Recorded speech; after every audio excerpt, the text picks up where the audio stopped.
Dear students, today in the class of discrete mathematics, we will study the incidence and degree of a graph.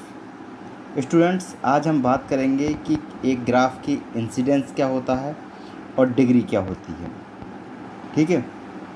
इससे पहले हमने multi graph, triple graph, parallel edges और simple graph ये सारे हम देख चुके हैं. Finite graph, infinite graph, isolated vertex के बारे में भी हमने देखा था. अब हम बात करेंगे इंसिडेंस क्या होता है किसी भी ग्राफ का. व्हेन ए वर्टेक्स वी आई, मान लीजिए एक वर्टेक्स को वी आई जिसे हमने नाम दे दिया है, is an end vertex of some edge E J, यानी कि कोई वी आई एक वर्टेक्स है जिसे हमने वी आई नाम दे दिया, वो किसी ई जे नाम दिया है एज का, ई जे एज के लिए एंड वर्टेक्स है, then B I and E J are said to be incident with each other. यानी कि जिस एक वर्टेक्स के लिए जो एंड एज होगी, ठीक है, वर्टेक्स पे जो एज कनेक्टेड होगी वर्टेक्स से, वो दोनों आपस में इंसिडेंस कहलाएंगी. ठीक है. जैसे ये ग्राफ देखिए, इसमें क्या है,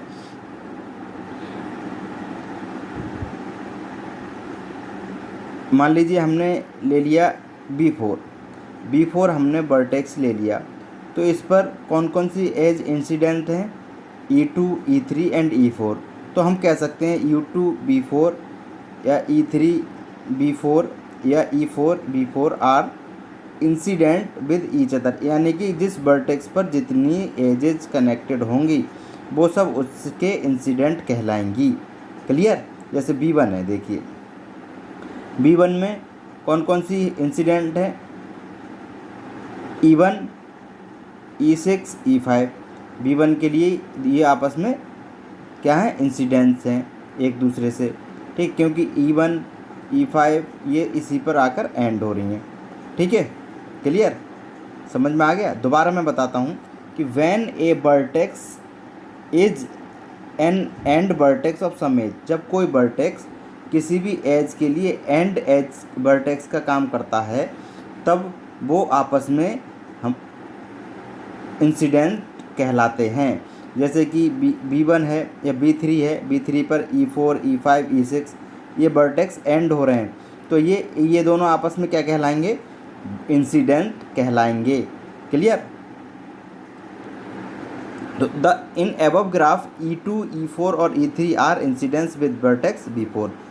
एक एग्जाम्पल उन्होंने बताया है कि इस ग्राफ में B4 पर जो एजेस इंसिडेंट हैं वो हैं E2, E3 and E4. In as को हम कहेंगे कि ये B4 के साथ इंसिडेंट्स हैं या इंसिडेंट एजेस हैं. ठीक है. Two non parallel edges are said to be adjacent if they are incident on a common vertex. ये पॉइंट समझिएगा. दो नॉन पैरेलल एज अगर एक ही कॉमन वर्टेक्स पर टकरा रही हैं या कनेक्टेड हो रही हैं, वो एडजेसेंट कहलाती हैं. ठीक है. दोबारा सुनिए कि दो नॉन पैरेलल एजेस जब एक ही कॉमन वर्टेक्स से टकरा रही हैं या कनेक्टेड हैं, तब वो एडजेसेंट कहलाती हैं. देखिए जैसे B4 पर जो एडजेसेंट है वो कौन सी है, E2 और E3, क्योंकि ये पैरेलल हैं, इधर ही की डायरेक्शन में है, लेकिन नॉन पैरेलल है, लेकिन डायरेक्शन हम कह सकते हैं ये क्या है आपस में, ये हमारी कॉमन वर्टेक्स, ये एडजेसेंट एजेस हैं. कौन सी, ये adjacent edges कहलाएंगी. Clear. E2, E3 हमारी एडजेसेंट एजेस कहलाएंगी. E4 भी हम एडजेसेंट एजेस E2 के कह सकते हैं. ठीक है. In this graph E2 and E3 are adjacent. देखिए इन दिस ग्राफ E2 और E3 एडजेसेंट, एक ही डायरेक्शन में और एक ही कॉमन वर्टेक्स के साथ ये इंसिडेंट हैं या कनेक्टेड है. ठीक है. वर्टेक्स कहें या नोड कहें एक ही बात है. ठीक है. अगर कहीं नोड भी लिखा हुआ आ जाता है वर्टेक्स की जगह, तो कंफ्यूज होने की ज़रूरत नहीं है. वर्टेक्स और नोड एक ही बात है. ठीक है. वर्टेक्स को हम नोड भी कहते हैं, ये ध्यान रखिएगा. In this graph E2 and E3 are adjacent. Similarly two vertexes are said to be adjacent if they are the end vertex of the same edge. ठीक है, और इसी तरीके से जो वर्टेक्स हैं वो भी एडजेसेंट कहलाएंगे if they are the end vertices of the same edge. मतलब सेम एज के अगर एंड वर्टेक्सेस हैं तो वो भी इसी तरीके से एडजेसेंट वर्टेक्स कहलाएंगे।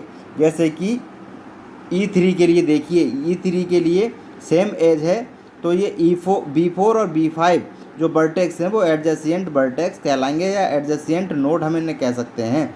B4 और B5 जो नोड है वो एडजेसेंट नोड या एडजेसेंट वर्टेक्स कहते हैं। नोड को हम वर्टेक्स कहें या नोड कहें एक ही बात है, कन्फ्यूज़ होने की आवश्यकता नहीं है। तो E3 के लिए B4 और B5 क्या हैं, एडजेसेंट वर्टेक्स हैं। ऐसे B4 और B2 भी एडजेसेंट वर्टेक्स E2 के लिए हैं। But B1 and B4 are not adjacent vertex. लेकिन ये B4 B2 एडजेसेंट है, B5 B4 एडजेसेंट है, B3 B4 एडजेसेंट है, लेकिन B1 B4 एडजेसेंट नहीं है क्योंकि इनमें कोई कनेक्शन नहीं है। अगर मान लीजिए यहाँ से अगर हम लाइन एक ड्रॉ करेंगे तब इनका कनेक्शन भी इस्टेब्लिश हो जाएगा या इंसिडेंट हो जाएगी एक एज, तो ये B1 और B4 भी हमारे एडजेसेंट वर्टेक्स कहलाएंगे। क्लियर? तो ये समझ में आ गया होगा इंसिडेंस क्या होता है। ठीक है, अब हम बात करेंगे डिग्री। ठीक है, किसी भी ग्राफ की डिग्री क्या होती है।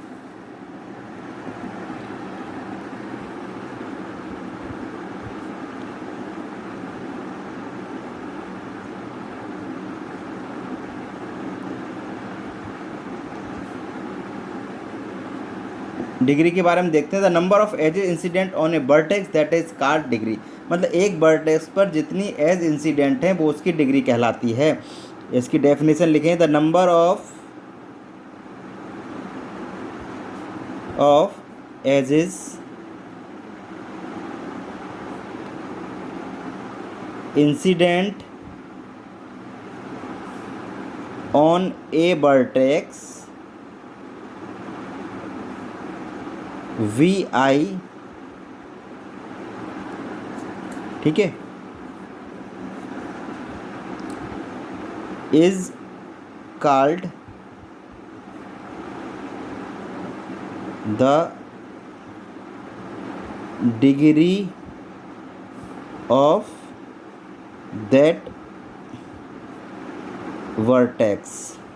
ठीक है, एक वर्टेक्स पर जितनी एज इंसिडेंट हैं या जितनी एज टकरा रही हैं उससे या जितनी एज कनेक्टेड हैं वो उस वर्टेक्स की डिग्री कहलाती है।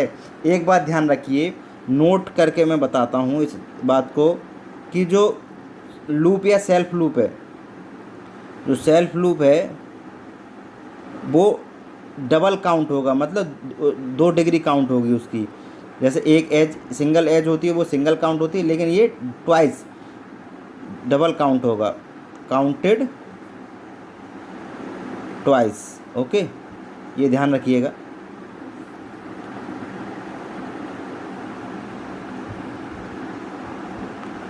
इसी तरीके से इसी फिगर में हम बात करते हैं।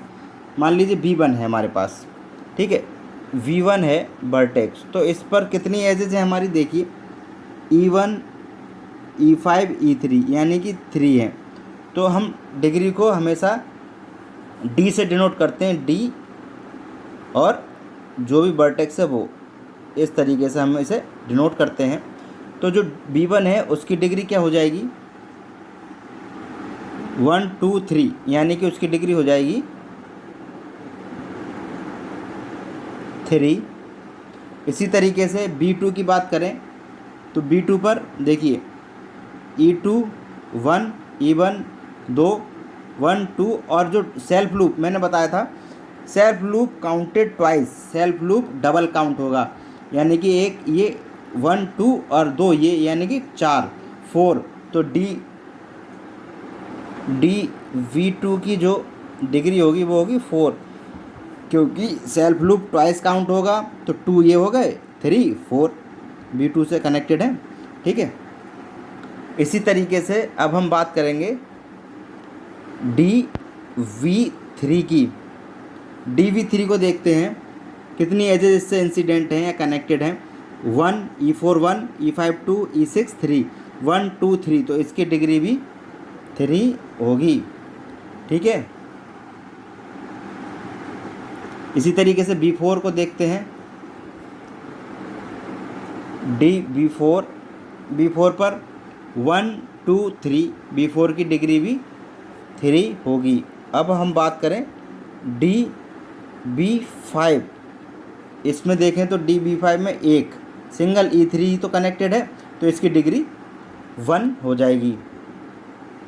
ठीक है, इसकी डिग्री 1 हो जाएगी। क्लियर, ऐसे डिग्री निकालते हैं। डिग्री का मतलब है जिस वर्टेक्स से जितनी भी एजेस कनेक्टेड हो रही हैं वो इसकी डिग्री कहलाएगी, और जो सेल्फ लूप या लूप होगा वो ट्वाइस काउंट होगा। मान लीजिए एक सिंगल हमारे पास वर्टेक्स है और उस पर केवल लूप लगा हुआ है, तो उसकी डिग्री, जैसे मान लो एग्जाम्पल के तौर पे मैं यहाँ बता देता हूँ, ये पॉइंट है आइसोलेटेड वर्टेक्स है, ये मान ली, और एक सिंगल लूप है और ये B1 वर्टेक्स है, तो इसकी और E1 एज है, तो इसकी डिग्री क्या होगी, तो डिग्री B1 इसकी हो जाएगी 2। ठीक है, क्योंकि ये सेल्फ लूप है, सेल्फ लूप की वजह से। ठीक है, सेल्फ लूप की डिग्री हमेशा ट्वाइस होती है। ठीक है, ये इस ग्राफ के अकॉर्डिंग ये इसकी डिग्रियां हमने यहाँ डिनोट करनी। क्लियर है, समझ में आ गया होगा। अब एक बात और ध्यान रख लेना, इट इज आल्सो कॉल्ड